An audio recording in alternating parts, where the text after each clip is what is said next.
KO 5e reprise. Elle a été 5 fois à terre, comptée 4 fois. La 4e était la dernière, bien entendu. Bonjour les amis, j'espère que vous allez bien. Excusez-moi. Bienvenue sur ma chaîne Roboboxing et autres sports pour le débrief du combat qui a eu lieu hier soir à Wembley devant 96 000 personnes, pour le titre poids lourd de la ceinture IBF. Bon bravo Dédé, comme on dit. Hein.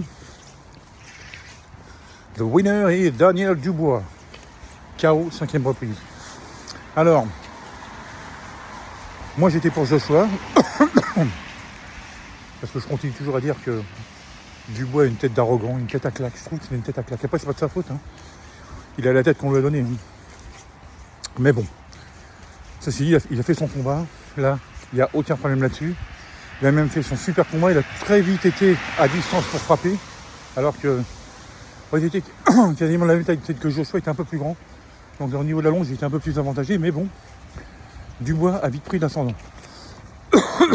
D'ailleurs, j'ai été surpris, KO au premier round déjà, sur une droite exactement que la même droite qu'avait mis Joshua à Ngannou. Une droite qui part de loin, qui arrive à la pointe du menton, et quand ça arrive à la pointe du menton, de toute façon, dites-vous un truc, le KO ça vient du menton et des côtes. Ça peut venir aussi du flanc, hein. Ça vous coupe le souffle, terminé. Là, elle arrive à la pointe du menton, et là Joshua il s'est écroulé, je me suis dit, oulala, ça commence mal, ça commence même très mal. Pour si peu que, je crois qu'au...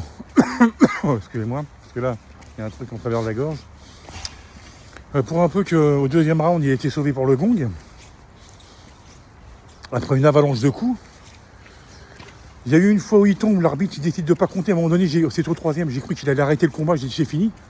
Et en fait, non, il avait fait signe pour arrêter le décompte, qui compterait pas et tout. Alors que, je sais pas trop s'il a glissé, hein, parce que il était vraiment en mauvaise posture. En fait, c'est même pas... il prenait une branlée, en fait, il prenait une déculottée. Il se faisait laminé par un Daniel Dubois qui était concentré, bien dans sa boxe. Il se précipitait pas comme il a l'habitude de faire, ou alors des fois, défensivement, il fait un peu n'importe quoi. Là, il était vraiment bien, parce qu'il y avait de l'enjeu ce soir, hein, 96 000 personnes. On voyait bien que les deux étaient concentrés à fond la caisse. Moi, j'ai trouvé un Joshua quand il était sur le ring avant le combat. Là, je reviens un peu en arrière. Le visage un peu comme il avait. J'avais trouvé comme il avait eu juste avant le soir de son combat, le premier contre Ruiz. J'avais pas l'impression qu'il était là, le mec. Il avait le regard vide et tout. Je me suis dit, c'est pas de bonne augure, ça. Et à chaque fois que c'est ça, boum, il en prend une. Mais là, il a pris une branlée quand même. Hein. Je crois que autant ces 3 défaites. Contre Ruiz, il avait été arrêté à la 7e reprise. Il était tombé déjà 3 fois. Autant les 2 autres défaites contre Usyk, bon, c'est au point. Même si à la fin du premier combat, s'il y a quelques secondes de plus, il peut se remettre KO. Mais là, quand même, la 4e, elle est cuisante. Hein. La 4e, elle est cuisante, elle est même inquiétante. Hein, parce que là, de cette manière, bon, vous dites, il y a un combat hyper au point. Ils s'en sont mis plein la tronche hyper au point parce que Dubois était plus entreprenant et tout. Bon, là, ça va. À la limite, ça s'arrête au 5e round comme ça s'arrêtait, mais sur une blessure, il y a eu un choc de tête. Joshua est ouvert. L'arbitre ne veut pas prendre de risque, il arrête le combat. Dubois est vainqueur. Excusez-moi, mais ça ne doit pas passer. Mais là, comme ça, là, je vous dis quand même, c'est inquiétant. Parce que, vu la branlée qu'il a pris... Alors, en plus, donc, dans le quatrième, alors attendez voir, je crois que dans le 4e, il retombe encore une fois. Et dans le 5e, c'est là où j'ai pas compris. J'ai l'impression qu'il était mis sur ses jambes. Il commence à passer avec... parce que sa droite, il n'osait pas la mettre. Il était hésitant. Même le direct du gauche, il n'était pas franc. Et à chaque fois, il se faisait contrer. Mais la 5e reprise, je me suis dit, il touche avec une première droite, il touche avec une deuxième, il se fait contrer une première fois. Il essaye une 3e ou de rentrer par un uppercut et là, boum, contre avec une droite plongeante, KO. Et moi, ce qui m'inquiète, c'est la façon dont il est tombé. On aurait dit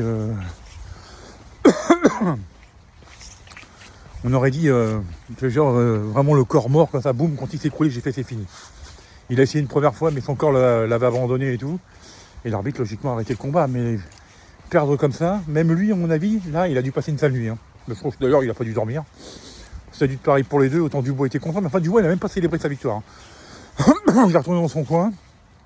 C'est son coin qui était plutôt super content pour lui. Mais lui, c'est... Voilà. Peut-être comme si c'était, il était un peu désolé que ça se termine comme ça. Ah, ça me fait chier pour Joshua. Bon, maintenant, Dubois mérite amplement sa victoire. Il a fait le combat quasi parfait et tout. C'est le combat qu'il fallait faire. Et puis, il aurait pu même s'arrêter très vite. Hein, parce que vu le chaos au premier round, je me suis dit, ouf, déjà, il a pris plein de menton. On va voir quand il va se relever s'il va... Parce qu'après, il faut le finir le round. Hein. Quand vous vous relevez, vous avez pris un knockdown comme ça, il faut le finir. Hein. Donc, bon, ça aurait pu se finir bien plus tôt. Mais là, je suis quand même inquiet. Parce que c'est quand même cuisant. C'est limite humiliant, quoi. Là, je pense que Joshua se met dans la peau d'Ngannou quand Ngannou s'est fait éteindre par Joshua au deuxième round. Je me dis, vous dites là, ce KO là, est-ce qu'il va s'en remettre? C'est ça aussi. C'est pas que la défaite, c'est la façon dont il a perdu. Donc, il est quand même tombé 4 fois. 5, mais il y a une fois qui n'a pas été compté. Mais il est quand même tombé 4 fois. Moi, j'ai fait compter. J'ai revu le combat ce matin, je me suis dit... Finalement, j'étais content de payer... le pay-per-view parce que bon, il fallait que je me dise si je fais des vidéos de boxe, il faut quand même que je sache de quoi je parle. Et un highlight, ça m'aurait pas convaincu. Même si quand j'ai pris je vous l'avoue tout de suite, hein, quand j'ai pris la soirée hier, bon, j'étais en train de regarder Real Madrid contre l'Espagnol de Barcelone sur ma télé, sur ma tablette, j'avais mis le direct de la soirée de boxe. J'ai vu le combat d'avant, ça m'a pas emballé. J'ai fait aïe, 20 € juste pour un combat. Les mecs, vous avez intérêt à me satisfaire parce que sinon ça va péter. Alors évidemment, ça n'a duré que 5 rounds, mais les 5 rounds auxquels on a eu droit étaient quand même assez spectaculaires. Donc, je ne regrette pas. Maintenant, la suite, Dubois, faut dire ce qu'il est. Hein. Il aura sa chance mondiale, mais moi, je vous dis, et pourquoi pas? Alors, ils parlent d'un bac les angles, ouais, pourquoi pas un Dubois? Ouais, non, une fois qu'ils vont faire Dubois contre le vainqueur du SIC Fury. D'ailleurs, les deux étaient dans la salle, bras dessus, c'était assez sympa. Avec Terence Crawford, il y avait même Conor McGregor. Bon, maintenant, lui, il est plus spectateur que combattant, mais enfin bon, il faut quand même respecter. On ne sait pas s'il va revenir, mais enfin bon, c'est toujours marrant de le voir. Maintenant, ce qui va se passer, Joshua. Alors là, les amis, je ne sais pas. Je ne sais pas du tout ce qui peut se passer pour lui. Maintenant, d'abord se remettre de cette cuisante défaite. Ah oui, c'est chez lui, enfin, c'était chez eux, vu qu'ils sont tous les deux anglais. Prendre du repos, puis après voir les opportunités. Mais juste avant le combat, il parlait d'un combat contre Bacolé. Bacolé lui aurait roulé dessus comme il a roulé sur tout le monde. Hein. Et finalement, qui s'est mieux démerdé, c'est Yoka. Hein. Pour l'instant, je fais une petite parenthèse, hein, mais bon, voilà. Non, Joshua Bacolé, là, comme il a combattu hier comme ça, Joshua, il se faisait défoncer. Parce que Bacolé, lui, il est régulier. Hein. Quand il monte sur le ring, c'est pour détruire. Et quand il est sur le ring, il détruit. Donc voilà. On verra bien ce que ça va nous apporter. Alors maintenant, on en est donc le 22 septembre. Je crois que c'est le 10 octobre. Hein. Alors là, attention, mi-lourd ou lourd léger. C'est mi-lourd. Hein. C'est mi-lourd. Le combat tant attendu. Entre Beterbiev et Dimitri Bivol.